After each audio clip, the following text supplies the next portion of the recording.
And we are live. Welcome everybody to today's CFO Connect live session. I am Luke, head of community at CFO Connect. And today we've got something a bit different, a 30-minute Ask Me Anything. We've got Michiel here on the hot seat, CFO of Remote. And we're talking about something that everyone has on the top of their mind, AI. I think in the past we've talked about tools, how to use tools, but here we're going a bit different. We're talking about how you can use AI across your organization as an asset, not a liability, right? So how do you de-risk AI within your organization? So Michiel will kind of walk us through that, whether it's governments, shadow AI, building a team that's genuinely ready for this shift. Michiel is going to bring his unique perspective, both as a finance leader, but also as a CFO of a company running global teams across 180 countries. So before we jump in, a big thank you to our sponsor today, Remotes. No surprise there. They are today's sponsor of the session. So Remote is the intelligent infrastructure for employing and paying people everywhere. Michiel will be talking a bit more about Remote, what they do, and why it's increasingly a super important part of the modern CFO stack. Before I hand over the mic to Michiel, however, Remote has graciously contributed a few cool resources for you to check out. So please head to the resource tab on the side panel. There are two resources you can have a look. One is about their AI innovations when it comes to MCP capabilities. And the second is a fully ungated report about payroll trends in 2026. Last things from me, a few housekeeping items. So this is an Ask Me Anything, so it's meant to be very interactive. So please do ask questions in the Q&A tab. Michiel is here to answer your questions. So please use him as a sounding board. Use him to get any insights that you're curious about. And secondly, the recording will be sent after the session is over. So keep an eye out for your email as well. So that's enough for me. I'll hand it over to Michiel for an introduction about Remotes and his backgrounds. Thank you, Luke. Thank you for having me. Welcome everyone. I'm looking forward to this session. My name is Michiel. I'm the CFO of Remote. I'm based in the Netherlands myself. I joined 3 years ago.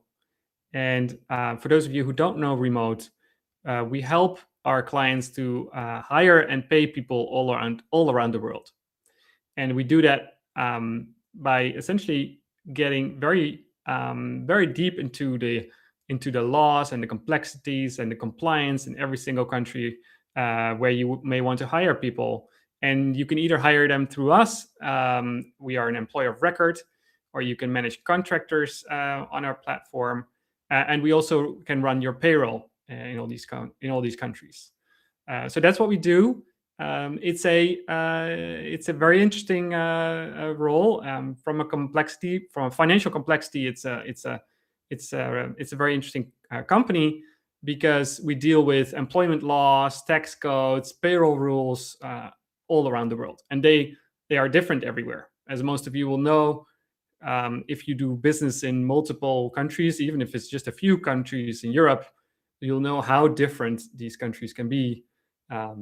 And how much expertise you need to run that. Cool, thank you, Michiel, for the context there. And so we will jump straight into the questions, and we'll get into the good stuff. So question number one is about AI governance, right? So CFOs are supposed to govern AI across the organization, right? Legal is drafting contracts with it, HR is screening candidates with AI, ops is forecasting with AI. So for you, where does the CFO responsibility start and end in this very large spectrum of use? Yeah. So maybe before I answer that question, I think one thing that's important to highlight that it's okay to feel overwhelmed at the moment by AI. I don't see enough people admitting this, but I will certainly admit for myself that there is so much going on right now in the world. And that AI is everywhere, and it's disrupting every single part of our jobs and our personal lives as well. And that shapes a little bit how I will answer all of these questions, and also where I see the CFO's responsibility. So ultimately, a CFO is responsible for making good capital decisions in the company, right? For essentially making sure that we balance risk and growth and profitability. And that's also how I would approach here the question of where the CFO's responsibility is for AI. It is our job a little bit to make sure we are properly investing in AI. And one of the quotes from, I think it is Sundar Pichai, CEO of Alphabet, is the risk of underinvesting is much higher than the risk of overinvesting at this moment. And that goes for Alphabet, for Google, but it also goes for, I think, everyone in the finance department of a company, and it even goes for everyone individually. I would say that it's very important now to start using AI, even if it changes all the time, even if not everything is useful, because you don't want to fall behind, because in 5 years from now, it's going to be all different again. But you better be on it, right? So that's how I would also approach it internally, is that I encourage everyone to experiment. We give everyone a cloud license who wants one. And we also stay very flexible at the same time. It is only 5 months ago where everyone wanted ChatGPT, and now since a couple months everyone wants Claude, and maybe 3 months from now it's going to be something different again. So we have to be very flexible as well. But fundamentally, for a CFO, I would say we have to make sure that we invest. And I think on that last point, I think like finding the right balance between being flexible but also having the right security guardrails is a tough one to crack, right? Because Claude has come up now and everyone's using it, but how do you measure the trade-offs there of maybe leaving ChatGPT behind and taking on a new tool? Like the turnover rate is going to be increasingly faster and faster as we go. Like how do you think about that? Yeah. So one thing that's important is we have to make sure that people use enterprise tools, right? Where some of the risk lies is if people start using their own personal accounts or random apps that they find online, right? So I think that's one very important thing we all have to make sure is that the right tools are being used and not the wrong tools, unvetted tools, downloaded plugins from the internet where you don't know what's happening with your data. So I think that's the most important one. Having AI policies in place is important, but it's also just about creating that risk awareness and that culture. Makes sense. Heading on to the next question. So shadow AI is the new shadow IT. How do you surface unapproved tools before they become a risk? So you kind of already answered that, but and what do you actually do when you find them? Anything else you want to jump into there? Well, so we actively monitor that. If we find them, there's only two options. We either shut it down or we take it internally as a proper enterprise tool, right? There's no third way there. So that's super important. Yeah, makes sense.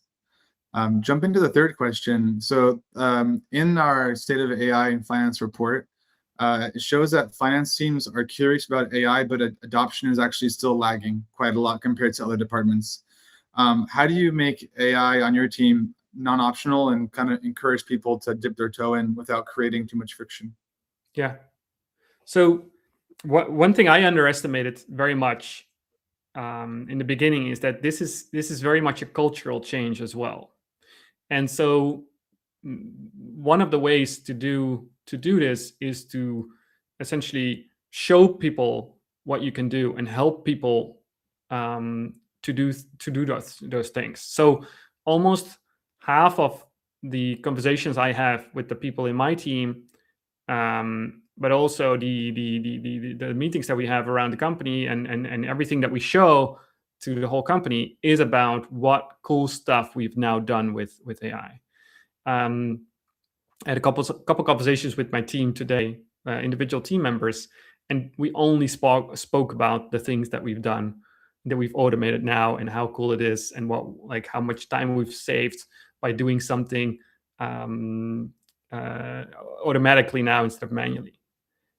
I think it's also important to look at the different stages of where people are in their use. So the first stage, and we all went through that already, or the first use case is to just use the chat function, right? And this was possible now almost 3 years ago, I think already, when ChatGPT came out. And that conversational nature of using AI was very important, is still very important for many people, but it's only really the first step.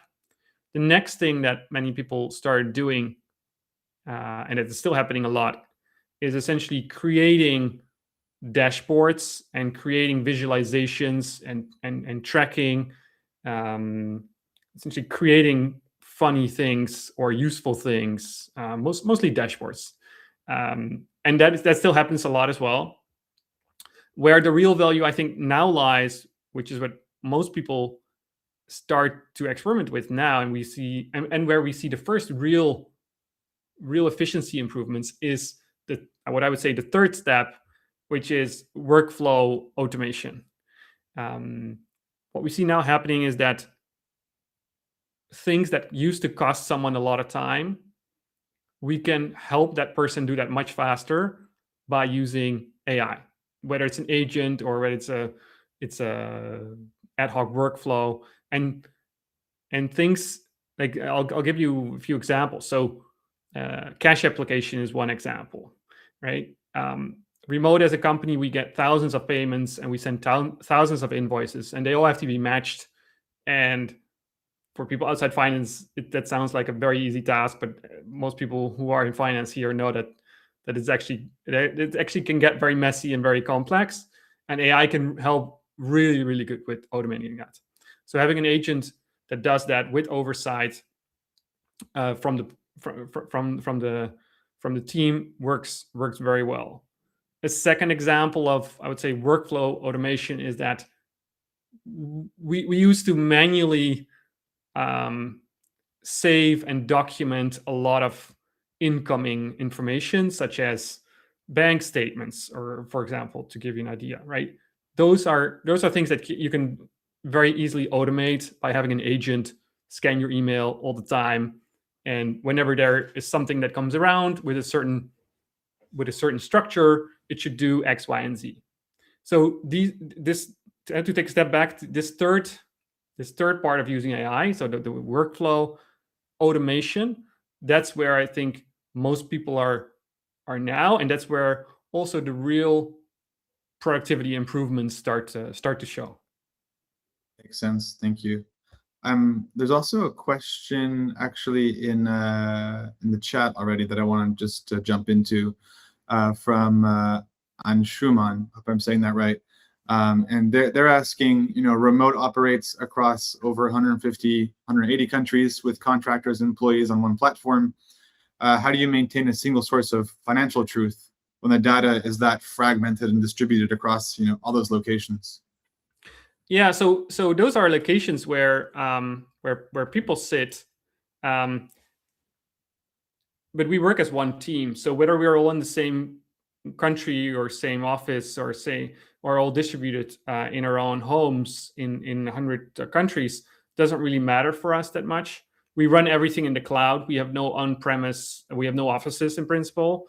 So this is almost one of the most manageable parts of being a remote company. We've grown like this from the start. So from day one, we were all remote, all working from home mostly, and so our culture has evolved to be very adapted to that, and we use a lot of asynchronous communication and a lot of documentation, which is now helpful in the age of AI, because all of that is what actually an agent needs as well. Makes sense. Another question here from Oliver R. So he's asking quite an interesting question. How would you build a finance org from scratch in today's environment when you think about AI, geopolitical risks, etc.? So in that question lies a little bit of a country question as well. I'll skip that one. Actually, let me not skip that one. So look, our mission is to connect opportunity with talent everywhere, because we believe that everywhere in the world there's talent, and opportunity is not spread evenly. I mean, not everyone can live in Silicon Valley and is born there. So we try to make sure that we connect businesses all around the world with people all around the world. So we see that partly as our mission to make sure that people have access to opportunities all around the world. So that's also how we hire internally as well. So how I would build my team. Now, in the age of AI, if you start from scratch, then you would probably start around your processes, and with every single process that you start up as a sort of a starting finance department, you would have to ask yourself a question: Can I spin up an agent to manage this process, or do I actually need to hire someone to manage this process? And as you get bigger as a company, I think more and more, like you'll say yes and no to both of these answers as you grow. Yeah, but if you have the luxury to start up from zero, I think you can make a lot of progress there. Definitely. Jumping into another question from the audience, Nicole F. Are there any tax risks or considerations when you're hired as a remote CFO, and how do you deal with them? Yeah, so generally, when you hire people in a certain country, that is one of the elements, but not the one determining element that determines whether you that influences whether you have a permanent establishment there, which has tax consequences, legal consequences. So I think that's always what you need to think about when you go into a new country, or when you start hiring people in a new country. This is part of the reason why our clients use us as an employer of record, because they want to hire talent all around the world, but they don't necessarily want to open up an office all around the world.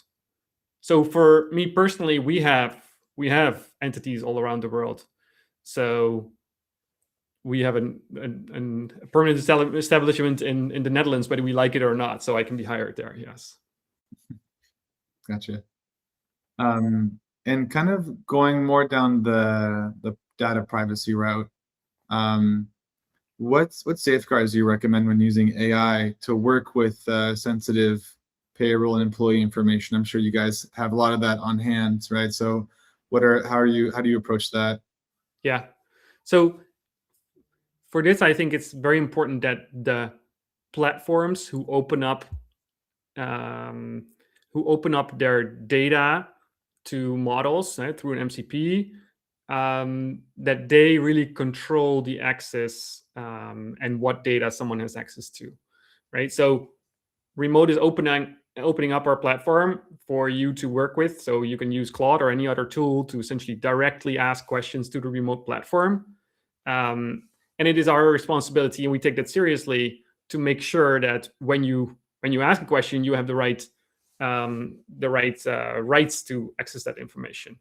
So and I would say that that's probably the case for most platforms. So all the sources of truth, so whether it's employee data or your financial data or your engineering code base, once you start having agents work on that directly, or once you have people plug into that with AI tools, you need to make sure that the access management is very well under control. Gotcha. Yeah. So we have 10 minutes left. If anybody in the audience has any more questions, please feel free to drop them in the Q&A tab, and we'll be happy to answer them. We have a few more here that were contributed from other members of the community that we can run through in the meantime. This one is from Raphael, who's asking, what's one AI workflow in your finance org that's actually in production and saving real hours or making real impacts? And what was the hardest part of getting it past the audit and controls? Yeah. So we have many workflows in production. Like I said, I spoke to my team members today, and we spoke about a bunch. Let me give you one more example. We do a lot of audits because we have so many countries around the world. We run a lot of financial audits, and one of the things we can do now is we can review our own financial statements after we've made them, before our auditors have checked them, and we can review our financial statements with AI, right? So we can give our AI access to the information that it needs in order to review that, and we can ask essentially the question, hey, connect all these pieces of information to each other and figure out if you see anything that's weird or that's missing, and propose solutions to that. So that's a workflow. Like, these types of reviews would normally be done by accountants or auditors, and that would make everything slower in an audit process. But this will now make everything faster. Why am I giving this specific example? Because I think it's important that the first things we automate with AI are things that don't necessarily need to get past an audit themselves, right? And for example, if I go back to the cash application example I gave earlier, where we have a workflow or an agent that's helping us with applying cash, essentially matching invoices to incoming payments. That is a process that is okay if it makes a mistake. Actually, when humans did that process, there were also mistakes made. So when an agent does that process and it makes a mistake, that's okay. It's a recoverable mistake, if you will.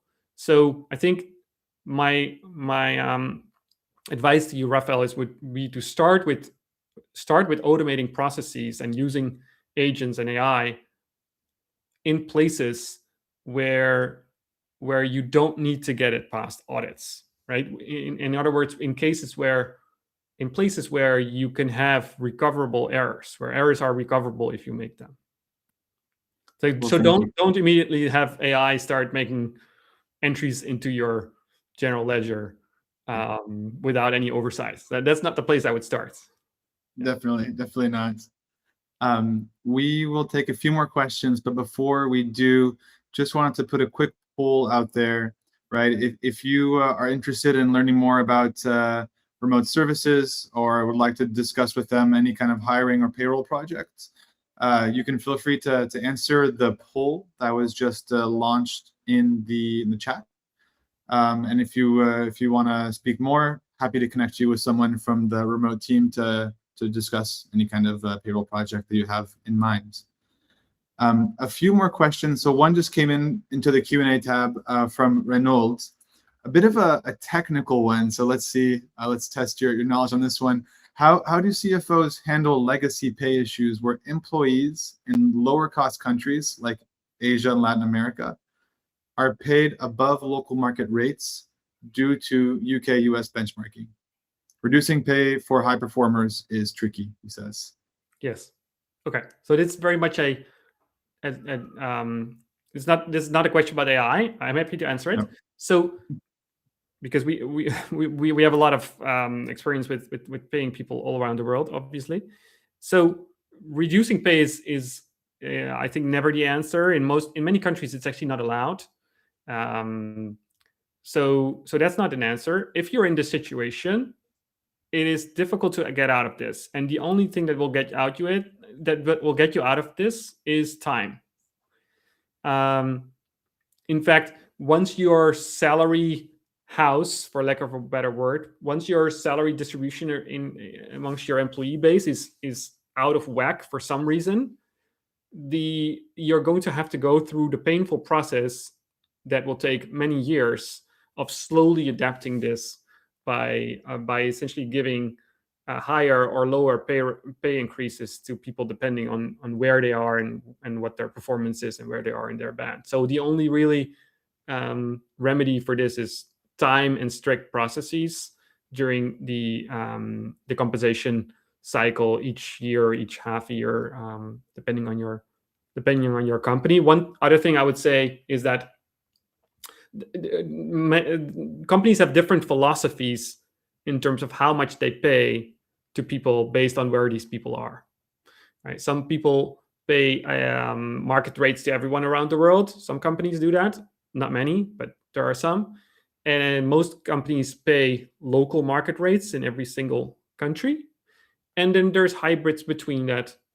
It also depends on the function. So, and software engineers around the world have seen in the past 10, 20 years, have seen an equalization of their salaries to some extent, not completely, but to some extent, because their skill set is so versatile. They can go from one company to the other, working remotely. So they've seen some equalization of salaries globally, where they now can command pretty high salaries, even in countries that are generally have lower wages, lower market rates. Cool, thank you. No, super good answer. Thank you. I hope Reynold that definitely satisfies. I think there's a thumbs up there from Reynold that I saw come through. So thank you. We'll take one more question that I think could be quite interesting. So there's one. Where did I see this? Yes, from Vladimir. So how do you establish a framework for exploring AI opportunities without overspending the budget on projects with uncertain business value? Yeah, Vladimir, I'm going to give a very uncomfortable answer here. At least I'm uncomfortable with it, and most people on the call likely, that all of us are likely going to completely run out of budget by June, run out of our AI budget by June, if not earlier. There was a story, I think, about the Uber CFO who tweeted that they ran out of their AI budget in April or even earlier. Many people had the same experience. We certainly had the same experience, and it goes a little bit back to the things we said in the beginning of the call, where the risk of underinvesting is much higher than the risk of overinvesting at the moment. So I think you should see it a little bit as tuition, as like the price you pay for learning for the entire organization on how to work with AI. So I'd say cut in all other places where you can save money in order to fund this. And probably Anthropic and OpenAI will thank me for that. Will thank me for that that comment. But yeah, it's what I do believe in now. Over time, it will even out a little bit. Like, price of tokens will come down. We will be able to start using cheaper models. So in a year or two, I think we'll be much better in the spend. But right now, it's a little bit the Wild West in terms of AI spend. Definitely. And just to pull that a bit, from what I've seen too, is that token spend is actually now almost passing just like the spend for an AI tool itself, right? Just because of its like recurring costs, and now people just vibe coding and using AI so much. Like, how have you seen that in that remote, that token spend is now just such a huge budget item to think about? And how are you actually thinking about that in your forecasting and in other parts of the finance org? Yes, absolutely. Token spend is going up exponentially, and it's something we keep an eye on, but it's going up exponentially. So I think everyone will experience that.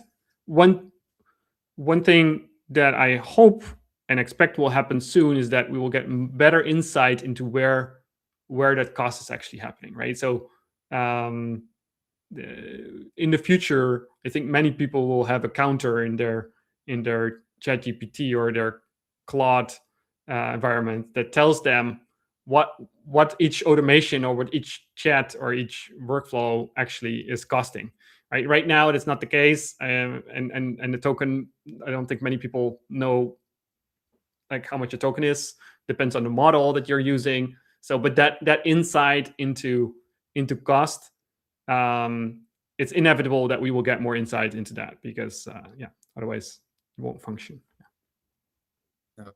Cool, thank you. So we are at the top of the hour, right on the dots. So thank you, Michiel, for dropping in for 30 minutes, sharing some knowledge about AI, about also expanding your business.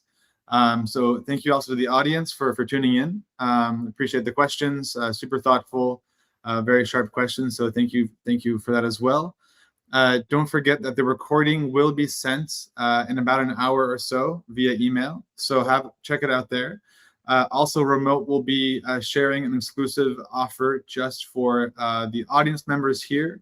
So make sure to check out that email with more information. And wishing everyone a good day wherever you guys are. And we'll see you on the next one. Thanks again. Thank you, Luke.